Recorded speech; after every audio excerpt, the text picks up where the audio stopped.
अस्सलाम वालेकुम गाइस, मेरा नाम है सैयद मोहम्मद ज़ियाम और आज हम लोग एक गन वाला गेम खेलने जा रहे हैं।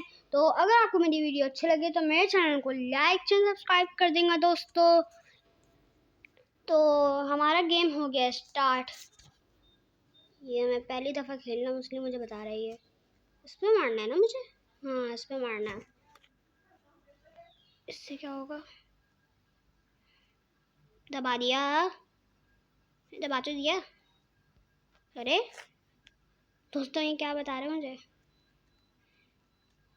अरे भाई साहब, ये तो अलग ही बता रहा है। हाँ, ऐसे करना था ना। अभी खुद ब खुद मार देंगे मेरे ख्याल से। हाँ, इसको ऐसे मारना था। समझ गया मैं। इसको बिल्कुल सीने में जाके लगी है। हाँ, मार दिया ना। अब करो खाना पीना, करो ना। क्या हुआ? करो। देखा दोस्त, मुझे खेलना भी आ गया। अब दोबारा शॉट करते हैं। ये मारा, इसको मारना है मुझे शायद। नहीं, इसको मारना है। ये मार दिया।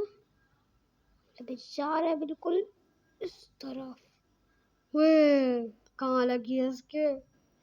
ये भी नेक्स्ट लेवल 2। 10 टाइम मिल गया मुझे। अब एक और गेम खेलते हैं, फिर उसके बाद देखते हैं क्या होता है। मुझे पता है किस पे शूट करना है। भागता मार दे, मार चल चल चल चल चल। बिल्कुल पेट पे जाके लगा इसके। तो दोस्तों, अगर आपको मेरी वीडियो अच्छी लगे तो मेरे चैनल को लाइक से सब्सक्राइब कर देंगे। ठीक है, अल्लाह हाफिज़, बाय बाय, अस्सलाम वालेकुम।